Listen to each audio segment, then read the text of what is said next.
एक जंगल में टूनी चिड़िया अपने पति चीचू कौवा के साथ रहा करती थी।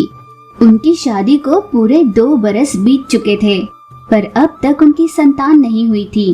एक दिन टूनी चिड़िया अपने पति चीचू कौवा के पास आकर कहने लगी, सुनिए ना, ये अपना कैसा दुर्भाग्य है। शादी को 2 बरस बीत चुके, पर अब तक अपने बच्चे नहीं हुए हैं। मुझे रह रह कर ये बात कही जा रही है। मैं क्या करूं? मैं भी अपने बच्चे चाहती हूँ। मुझे भी माँ बनना है। मैं अपने बच्चों को अपनी गोदी में उठाकर उनके साथ खेलना चाहती हूँ। मेरा बहुत मन करता है। जंगल में रहने वाले सभी मुझे पांच पांच कहकर मेरा मजाक बनाते हैं। मुझसे बर्दाश्त नहीं होता। चुप हो जाओ पगली, ऐसे रोने से क्या अपनी किस्मत बदल जाएगी? जैसा भगवान ने अपने भाग्य में लिखा होगा अपने साथ वही होगा ना। क्या हमारे हाथ में कुछ है? यूं जब चीचू कौवा और टूनी चिड़िया बात कर रहे थे, तभी उनके यहाँ छोटू तोता आई।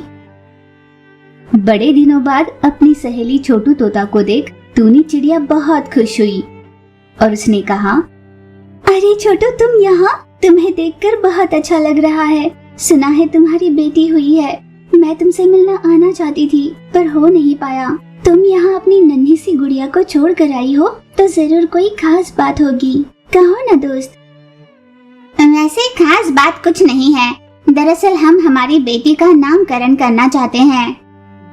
छोटू ने बात पूरी भी नहीं की थी कि टूनी बोली, हाँ हाँ, मैं समझ गई, बहुत अच्छे से समझ गई। अपनी बेटी के नामकरण में भला मेरी खास सहेली टूनी कैसे नहीं आएगी? यही सोचकर तुम मुझे अपने साथ ले जाने आई हो ना। भला मैं क्यों नहीं आऊंगी? चलो दोस्त, तुम्हारी बेटी को देखने के लिए तो मैं भी कब से तरस रही हूँ। यूं बहुत खुश होती हुई जब टूनी ने कहा, तो छोटू को उसकी बातों का बहुत गुस्सा आया। आप जरा रुकेगी भी या बोलती जाएगी? मैं तुमसे क्या कहने आई हूँ, ये जाने बिना ही बोले जा रही है। किसने कह दिया तुम्हें कि तुम्हारे बिना मेरी बेटी का नामकरण नहीं होगा? मैं तो तुमसे ये कहने आई थी कि गलती से भी हमारे घर मत आना। वो इसलिए क्योंकि शादी के इतने वर्षों बाद भी तुम माँ नहीं बन पाई। तुम एक बांझ हो। तुमने सोच भी कैसे लिया कि ऐसे शुभ अवसर पर मैं तुम्हें न्योता देने आऊंगी? कृपा कर जब तक ये शुभ कार्य संपन्न न हो जाए, तुम मेरे घर के आसपास भी मत आना। ये कहकर छोटू वहाँ से चली गई। छोटू के किए अपमान की वजह से टूनी बहुत दुखी हुई। टूनी को दुखी होते हुए उसके पति चीचू कौवा ने देख लिया। टूनी, मैंने तुमसे कितनी बार कहा है, किसी की भी ऐसी बातों को तुम अपने दिल पर मत लो। भगवान अच्छे से जानते हैं किसको क्या कब देना चाहिए। इसीलिए मुझे तुम्हारा इस तरह दुखी होना बिल्कुल अच्छा नहीं लगता। और कोई अगर मेरे बारे में ऐसा कहता तो मैं बुरा नहीं मानती, पर मेरी खुद की सहेली छोटू तोता ने भी आज वही बात कही। मैं इस बात को सह नहीं पा रही हूँ। आप कहते रहते हो ना, सब कुछ भगवान के हाथ में ही होता है। आज मैं उन्हें भगवान से पूछती हूँ कि वो मुझे मातृ सुख क्यों नहीं दे रहे। टूनी तुरंत घर से निकलकर एक मंदिर में गई। हे भगवान, मुझसे ऐसा क्या गुनाह हो गया? हर दिन बिना चूके मैं आपके दर पर आकर आपकी पूजा तो करती हूँ ना, फिर भी आप भला क्यों मुझे को ऐसी तकलीफ देते हो? यूं रो रो कर टूनी वहीं बेहोश होकर गिर पड़ी। अचानक भगवान से एक रोशनी निकली जो सीधे जाकर टूनी के अंदर समा गई। कुछ महीने यूं ही बीते। एक दिन पता चला कि टूनी गर्भवती है। ये खुश खबर सुनते ही चीचू कौवा और टूनी की खुशी का ठिकाना नहीं था। जिस दिन से ये बात पता चली थी कि टूनी गर्भवती है, चीचू कौवा ने उसे पैर जमीन पर रखने तक नहीं दिया। उसकी हर तरह से ध्यान रखा करता। अभी गर्भवती होकर 2 ही महीने हुए थे। अचानक टूनी चिंता में पड़ गई। एक दिन टूनी ने अपने पति चीचू से कहा, सुनिए, ना जाने क्यों मुझे घबराहट सी हो रही है। साधारणतः जब कोई माँ बनने वाली होती है तो उसका पेट थोड़ा बड़ा होता है, पर मेरा ना जाने क्यों बहुत ही ज्यादा बड़ा है। इतने बड़े पेट को देखकर मुझे डर सा लगने लगा है। टूनी, तुम्हें चिंता करने की कोई जरूरत नहीं है। मेरी सहेली लूसी कबूतर का अस्पताल है ना, मैं तुम्हें वहाँ ले चलता हूँ। वो अपनी सहेली भी है, इसीलिए तुम पर कुछ खास ध्यान रखेगी। कुछ दिनों बाद प्रसव का समय आ गया। टूनी को अस्पताल ले जाया गया। पर वहाँ का दृश्य देखकर सभी अचंभित रह गए। टूनी और चीचू कौवा के एक साथ पूरे 12 बच्चे हो चुके थे। अस्पताल के कर्मचारियों के साथ साथ चीचू कौवा भी आश्चर्यचकित हो गया। अगले 2-3 दिनों तक टूनी अस्पताल में ही थी। फिर अपने 12 बच्चों को लेकर टूनी अपने घर आ गई। टूनी ने 12 बच्चों को जन्म दिया, ये बात पता चलते ही छोटू तोता तुरंत टूनी से मिलने आई। टूनी ने उससे कहा, दोस्त, मैंने एक बार में ही 12 बच्चों को जन्म दिया है। हो सकता है भगवान ने इतने सालों से मैंने जो दर्द झेले हैं उसी के बदले में दिए होंगे। यूं टूनी ने मुंह तोड़ जवाब दिया। उस दिन से टूनी अपने 12 बच्चों के साथ बहुत खुशहाल जीवन बिता रही थी। टोनी गौरैया की सास लोहे के औजार बनाने का काम किया करती और उसी से पैसे कमाती थी। कुंद पड़े औजारों को भी तेज कर उससे पैसे कमाते थे। इस तरह उनका काम बहुत अच्छे से चल रहा था। पर मही को टोनी एक आंख नहीं भाती थी। दहेज देने का वादा कर टोनी के पिता दहेज देने से पहले ही मर चुके थे।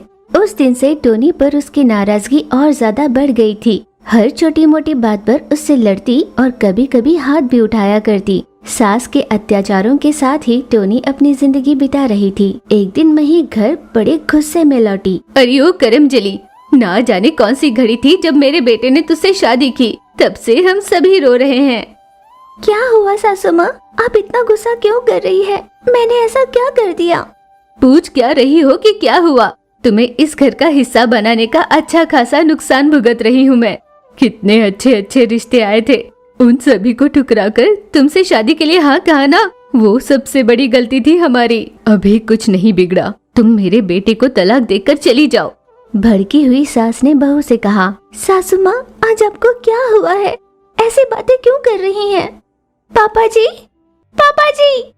यूं आवाज लगाकर उसने अपने ससुर को बुलाया। मही के पति वहाँ पर आए और कहा, क्यों चिल्ला रही हो? तुम्हारी सास सही तो कह रही है। तुम्हारी वजह से हमारा बहुत नुकसान हुआ है। सच कहूँ तो तुम्हारी वजह से मेरा सब कुछ बर्बाद हो गया। तुम चली जाओगी तो बेटे के लिए बहुत अच्छा रिश्ता आया है, बहुत सारा दहेज भी देने के लिए तैयार है। ससुर के भी ये कहने पर टोनी ने कहा, पापा जी, आप भी यही कह रहे हो? रोते हुए टोनी ने पूछा, तुम यहाँ से चली जाओगी या इस मशीन में तुम्हारा सर रखकर काट दूं? ये कहकर तेज करने वाली मशीन के पास टोनी को ले गई। टोनी घबरा गई। सासू माँ, मैं आपके आगे हाथ जोड़ती हूँ, कुछ मत कीजिए, मुझे मत मारिए सासू माँ। यूं वो जान की भीख मांगने लगी। तभी उसका पति चील वहाँ पर आया। वहाँ का दृश्य देखकर चील बोला, ये तुम क्या कर रही हो? मेरी पत्नी को मार देना चाहती हो? बेटे के पूछने पर भी उन दोनों ने कुछ नहीं कहा। इसे यूं न मारकर एक साथ खत्म कर सकते हो ना? उसका सर पकड़कर मशीन के पास ले गया। वो जोर से चिल्लाकर नींद से जागी। पति भी नींद से जागा और उससे पूछने लगा क्या हुआ। ये जानकर कि ये एक बुरा सपना था, टोनी ने अपने पति से कहा, मैंने एक बहुत डरावना सपना देखा। टोनी ने जो सपने में देखा था वो उसने पति को बताया। अरे ओ पगली, माँ तुम्हें हमेशा सताती है, इसीलिए तो हम दोनों उन दोनों से दूर आकर यहाँ रह रहे हैं। यहाँ आकर भी तुम ऐसे सपने देखकर क्यों परेशान होती हो? यहाँ हम शांति से रह सकते हैं, हम दोनों के बीच यहाँ कोई नहीं आएगा, तुम चिंता मत करो। यूं ही दिन बीते। एक दिन लूसी कबूतर उन दोनों से मिलने आई। भैया, भाभी, माँ की तबीयत बिल्कुल ठीक नहीं है, वो तुम दोनों को देखना चाहती है, जल्दी चलो।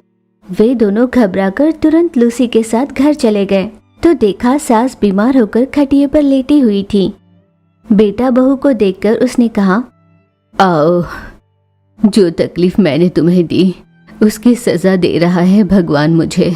बेटा टोनी, मुझे माफ कर दो, मैंने तुम्हें बहुत सताया है, हमेशा पैसों की ही सोची है, पर मैंने कभी तुम दोनों की खुशी के बारे में सोचा ही नहीं।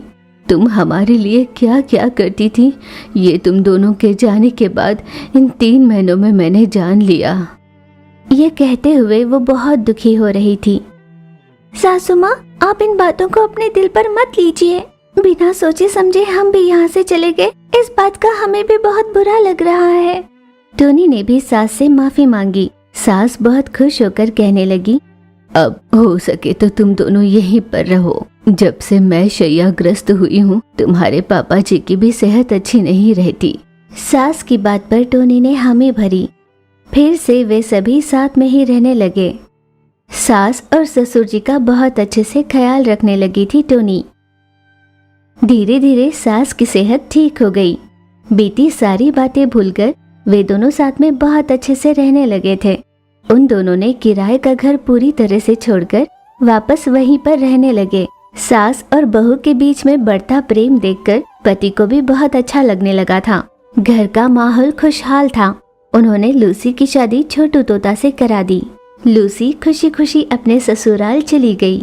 सभी अपनी अपनी जिंदगी में खुशहाल जीवन बिता रहे थे। उनके घर एक नन्हे से गौरैया ने जन्म लिया। मेरा लाडला पोता, अब तुमने इस घर में कदम रखा है तो इस घर में सब शुभ ही शुभ होगा। दादाजी ने भी अपने पोते को देखकर कहा, सुन बच्चे, अपने दादी के सर पर चढ़कर नाचना, उसे खूब सताना। इस तरह घर आए नन्हे सदस्य से घर के सभी मस्ती करने लगे। मेरे प्यारे से भतीजे के लिए मैं सोने का चैन लेकर आई हूँ। लूसी बुआ के ये कहने पर वहाँ खड़े सभी जोर जोर से हंसने लगे। ये सब देखकर सासू माँ की आंखें भर आई। इतने समय तक मैं इन खुशियों से दूर रही और तुम सबको भी इन खुशियों से दूर रखा, केवल इस भ्रम को साथ लिए कि पैसों से ही सब कुछ होता है। मैं ये भूल गई थी कि एक सुंदर भरा हुआ परिवार और परिवार में एक दूसरे के लिए प्यार बहुत अनमोल होता है। मुझ जैसे कई ऐसे सास होंगे जो अपने बहू को प्रताड़ित करते होंगे। दरअसल हम ये भूल जाते हैं कि बहू भी किसी घर की बेटी होती है। रहने भी दीजिए सासू माँ, जो हुआ सो हुआ। अब ये सब बातें क्यों सोच रही हैं? मेरी समझ में नहीं आता।